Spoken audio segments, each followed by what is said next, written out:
میں ہوں راجہ شجاعت اور آپ دیکھ رہے ہیں راجہ شجاعت یوٹیوب چینل اور فیس بک پیج۔ آج کی ویڈیو میں بات کریں گے ڈونلڈ ٹرمپ نے جو ٹریڈ وار شروع کی ہے اس کو ڈیٹیل میں سمجھنے کی کوشش کرتے ہیں، اور اس ٹریڈ وار کا امپیکٹ پوری دنیا میں کیا ہونے والا ہے، چائنا کے اندر اس کا کیا امپیکٹ پڑے گا، ریسٹ آف دا ورلڈ اس کے سے کیا متاثر ہوگی، کیا یہ جس طرح سے دنیا کے اکانومسٹ یہ کہتے ہیں کہ یہ کوئی ورلڈ وار 3 شروع ہونے والی ہے، اس سب کو تھوڑا سا سمجھنے کی کوشش کرتے ہیں۔ ٹیرفز کیا ہوتے ہیں، اس کی کیا انڈرسٹینڈنگ ہے، ٹیرف ضروری کیوں ہے، کیا اس سے ملکوں کو فائدہ بھی ہوتا ہے، ساری چیزیں اس شارٹ سی ویڈیو میں آپ کے سامنے رکھوں گا۔ آئی ہوپ کہ آپ کو یہ ویڈیو انفارمیٹیو لگے گی۔ اب سب سے پہلی بات یہ ہے کہ امریکہ نے چائنا کے بیسکلی آپ اس بات کو سمجھیں کہ بیسک جو وار ہے یہ امریکہ اور چائنا کے درمیان ہے۔ چائنا اور امریکہ کا جو ٹریڈ ڈیفیسٹ ہے وہ تقریباً $250 بلین کا ہے۔ مطلب امریکہ جو چائنا سے چیزیں لیتا ہے وہ تقریباً $552 بلین کی ہے، اور جو چائنا ان سے لیتا ہے وہ $252 بلین کی ہیں۔ تو یہ آلموسٹ $250 بلین کا ٹریڈ ڈیفیسٹ ہے۔ ڈونلڈ ٹرمپ کے مائنڈ میں یہ ہے کہ یہ جو ٹریڈ ڈیفیسٹ ہے جو دونوں ملکوں کے درمیان ہے، اس کی وجہ سے امریکہ کو بڑا نقصان ہو رہا ہے، امریکہ کی لوکل انڈسٹری کو بڑا نقصان ہو رہا ہے، اور اس کی وجہ سے امریکہ کی اکانومی کے اندر بھی پریشر آ رہا ہے۔ اب جو ٹرمپ نے یہ سارا جو کام ٹیرف کی ہسٹری کو دیکھنا چاہتے ہیں تو سب سے پہلا جو ٹیرف ہے وہ جارج واشنگٹن نے لگایا 1789 میں 4%۔ اس کے بعد ڈونلڈ ٹرمپ کے جو فیورٹ پریزیڈنٹ ہے ولیم مکینلی، انہوں نے تقریباً 1500 سے زیادہ پروڈکٹس کے اوپر ٹیرف لگایا 49.5%، اور اس کی وجہ سے یہ ہوا کیا کہ امریکہ کے اندر ایک ریسیشن آیا، ان امپلائمنٹ بڑھی، اور امریکہ کے اندر جو ٹریڈ ہے اس کے اندر بھی ڈیفیسٹ آیا۔ پھر اس کے بعد امریکہ کے ایک ڈیموکریٹک پریزیڈنٹ آتے ہیں، وہ ٹیرف کو ختم کرتے ہیں، امریکہ کے اندر فری ٹریڈ کو جو ہے وہ پروموٹ کرتے ہیں، لیکن بعد میں پھر ریپبلکن پریزیڈنٹ آ جاتے ہیں 1920s میں، اور اس وقت وہ پھر ٹیرف امپوز کرتے ہیں اپنے لوکل فارمر اور انڈسٹری کو بچانے کے لیے۔ اور پھر ایک امریکن پریزیڈنٹ جو ہیں ہاربرٹ ہاربر جو ہیں، یہ 1930s میں ہولی ٹیرف لگاتے ہیں 20% جنرل تمام پروڈکٹس کے اوپر، جس کی وجہ سے دنیا ریٹیلیٹ کرتی ہے اور بہت بڑی ان امپلائمنٹ امریکہ کے اندر ہوتی ہے۔ ورلڈ ٹریڈ جو ہے وہ 66% ڈاؤن چلی جاتی ہے، اور اس کو کہتے ہیں کہ یہ ایک پیش خیمہ تھا اس وقت گریٹ ریسیشن کا۔ تو یہ جو ٹیرف کے امپیکٹس ہیں یہ آپ دیکھ سکتے ہیں کہ امریکہ کے اندر یہ جو 1930s کے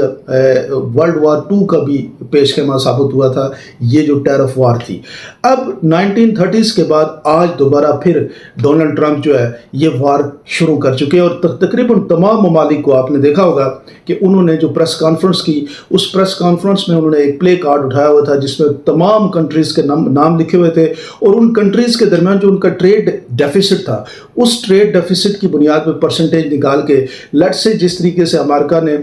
67% ٹیرف لگایا کس کے اوپر، چائنا کے اندر، تو امپورٹ اور ایکسپورٹ کے درمیان جو فرق تھا اس فرق کو ڈیوائڈ کر کے جو پرسنٹیج نکلی اتنے % کا ٹیرف لگا کے امریکہ نے چائنا کے اوپر لگایا تاکہ یہ ٹریڈ ڈیفیسٹ ختم کیا جا سکے۔ اسی طرح سے انہوں نے پوری دنیا کے تمام ملکوں کے اوپر یہی سارا پروسیس کیا۔ اصل میں جو ان کا ٹارگٹ تھا وہ چائنا تھا۔ چائنا نے کیا کیا، چائنا نے جب امریکہ نے ان کے اوپر 34% ٹیرف لگایا تو چائنا نے بھی 34% لگا دیا۔ پھر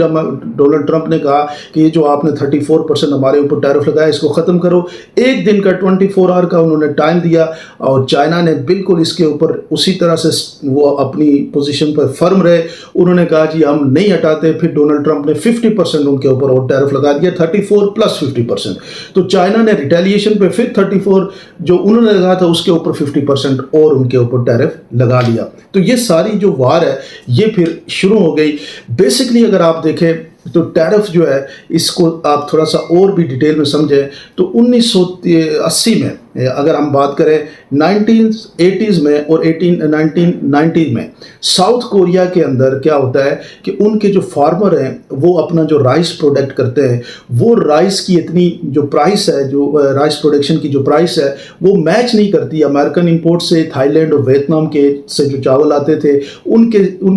کی پرائس کم تھی، اور وہ جو